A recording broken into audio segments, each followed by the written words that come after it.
Hey, what's good, everybody? Happy Tuesday. It is a little happier today because the markets have recovered a little bit.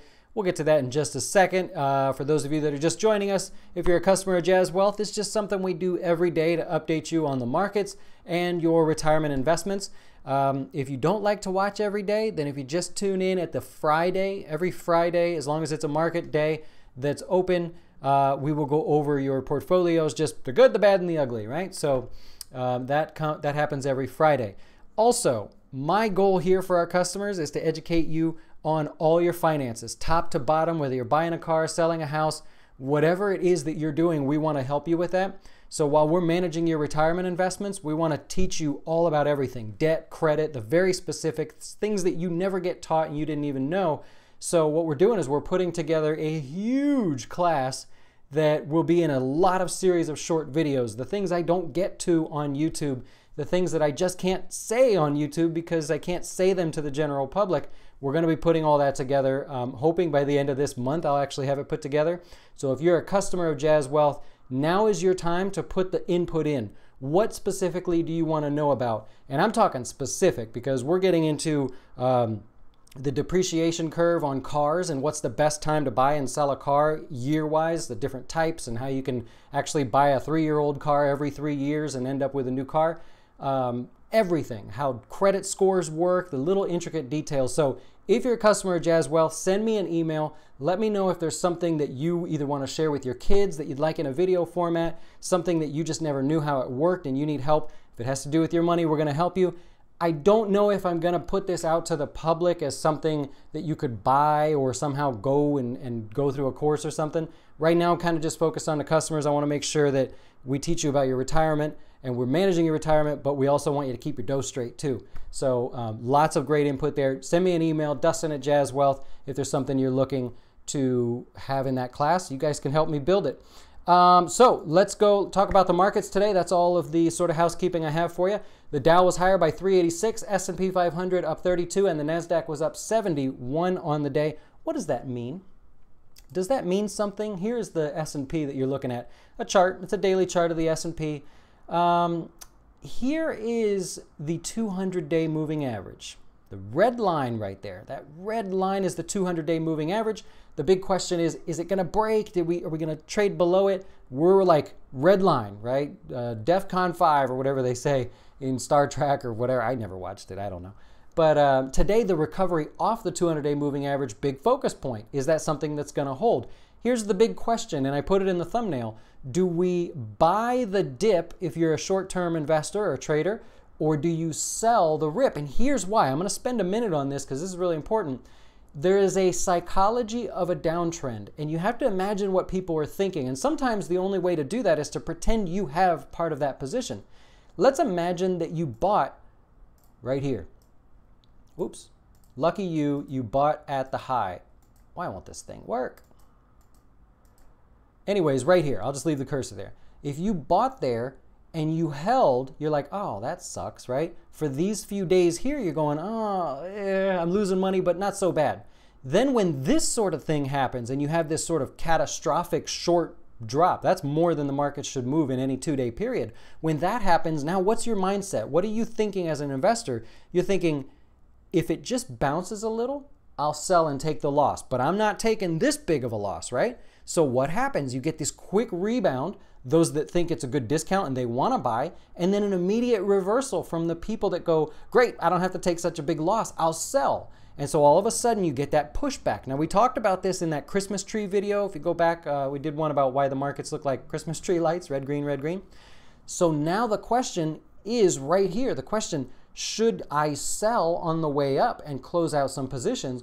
Or is this the opportunity that I've been waiting for and should I buy more? So that's going to be that tug of war that we play for a while between the different investors, both big and small. Big mutual funds. Remember those mutual funds, your target date funds?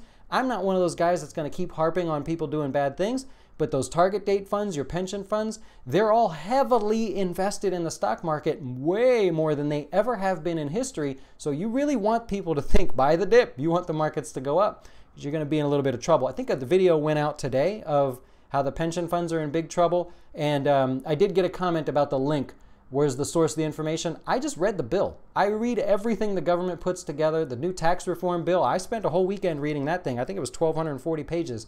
I enjoy that stuff.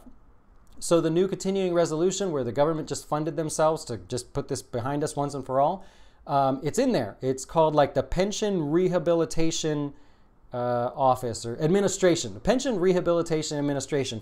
Just a fancy way of saying bailout, how they're going to fund that new division of the government and everything. I don't want to get into that. Watch the video. Anyways, so that's what we have going on in the markets. People saying, should I buy this dip or should I sell the rip? That's kind of like the Wall Street term of how they say it. And so that's what we're going to go through here in the meantime. Now, here is what we have. If I go over to the financials today, the financials up 1.3%.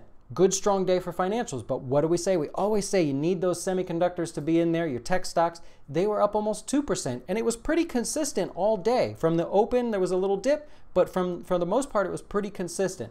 And so we had a pretty strong market all day, ultimately finishing stronger. We'll see how it goes. If we look at your retirement investments, we're looking at energy as being your top performer today, but it's still in this sort of choppy back and forth pattern you can see there. We're waiting for that next move. What I do like right here is the fact that this broke down out of a range, causing a lot of stop losses, causing a lot of people to exit, and it immediately snapped back into that range. That's a good sign there for energy investors. The broad markets did well today. Anything mid cap, small cap, that all did well today. Emerging markets, also one of your top performers today.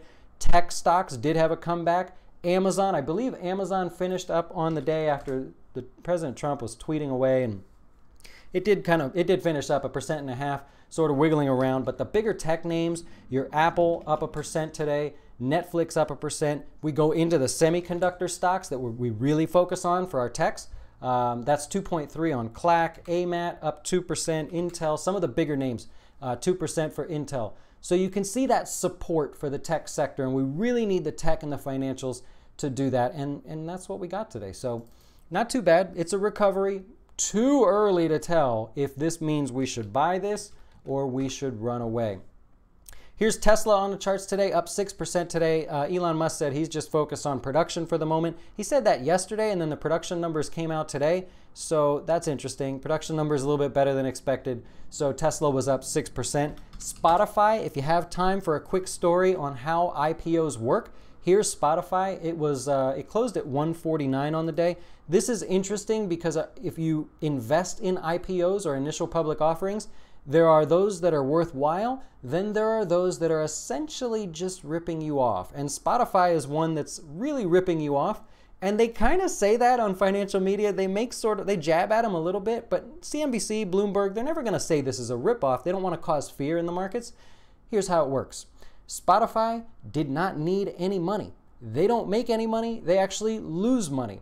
What they needed was to pay back their investors. Over the years, they've taken venture capital money, they've taken bond money, they've taken money from larger investors, and those investors said, hey, we're not making a return on our investment, so we'd like you to pay us back. And Spotify's like, well, we don't make any money. We actually lose money, so we can't really pay you back. So what Spotify did is, instead of doing a normal IPO, which there's no way they would have got away with, they said, tell you what, if all of our investors own, I think it was 190 million shares or something, if all of our investors own these shares and they want to be paid back, let's just give them the opportunity to sell them on the open market. See, Spotify wasn't trying to raise money, so they didn't have to go the normal way. So what Spotify did is said, let's just go to the stock market, knock on their door, ask them if we can sell the shares directly. They're going to say yes. Happens every now and then. Really, the biotech stocks, those really small biotech offerings, they do it a lot. But big companies like this don't ever do this. So they knocked on the New York Stock Exchange's door. They said, sure, come on in, man. That'd be great. You can sell your shares on our exchange. So they sold the shares that investors owned to pay back their investors. The company is a joke, really. They don't make any money. I don't see how they're ever going to make any money unless they start charging more and can somehow keep those customers. So Spotify, IPO, my personal opinion, they did it to pay back their investors. Not my opinion. You can see they did it. That's a tough one. So let's move on from that one. Constellation Brands down 1.3%. You know what Constellation Brands does? And this is kind of a funny one. That's why I included it. Constellation Brands owns lots of different wines, beers, Spirits, I guess, is how you categorize it. And there's some big names like Corona is their biggest beer name. Svedka vodka, that Blue Label vodka, is their biggest vodka name. And Paul Mason or James Mason or something, it's a bourbon or whiskey. So they own these big names, right? And what's funny about it is, well, in the news today, the stock was downgraded. But what's funny about it is this is kind of used as a barometer for the overall economy.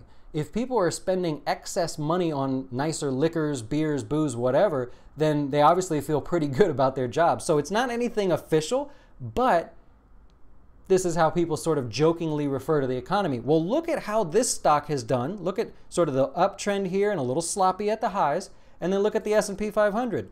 Uptrend and then really sloppy and scary. So a lot of people look at this and they go, hey, well, you know, most people are still buying alcohol and drinking away, so they must feel pretty good about it.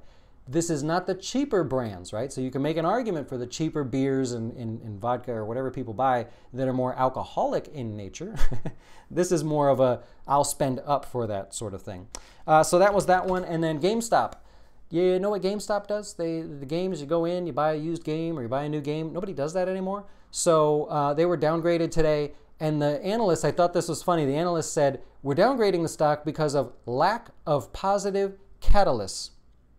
That's just a fancy way of saying they have nothing good going for them, and more than likely they have nothing new and exciting to attract new investors. So that's just if you ever look at a stock that's been downgraded and you see that they say lack of positive catalysts, that's what that means. They're basically just saying, you guys are old news, man. Nobody cares. So that is that. Let me think. Anything else I want to cover today? Financials, semiconductors, tech, energy, everything did pretty well. I'm going to leave you with that. Maybe there's a few questions. I see some things posted in there. Hey, Dennis, how's it going? Matthew says, too bad my investments don't meet the Jazz minimum. What is the Jazz minimum? I'm not sure I understand. We don't have minimums. You can invest $1 if you like, although you will need to invest more than $1. But if you'd like to start by investing $1, we won't stop you. So there's no minimum there. $150, yeah, 150 works, right? You got to start somewhere. That's why I did this business, is because everybody has to start somewhere. And if I can present this image, this person, this me that is sort of welcoming to the beginner, then maybe you'll start with us. So keep us in mind. Caesar, yeah, no minimum. Spotify ripping you off. Well, I mean, I was trying to put it as nicely as I could, but you pretty much summed it up there. Oh yeah, GameStop. There was one by our house, and I would rather just throw the game away than go in there and let them buy the money, but I'm not much of a game guy. Anyways, I appreciate every one of you watching. I'm going to move on now. We're building a whole new studio in the other office, and we're going to be doing live podcasts from there, live YouTube things, and of course, we're working on the video. Remember, if you're a client of ours, you're watching this later, send me an email. What's the most important tip, personal finance wise? What would you like to see that we could include this class? I'm thinking this class is going to be somewhere close to 50 videos that you can watch on demand as you kind of want them to. So keep me posted. I'll keep you updated. Thanks for watching. We'll talk to you soon.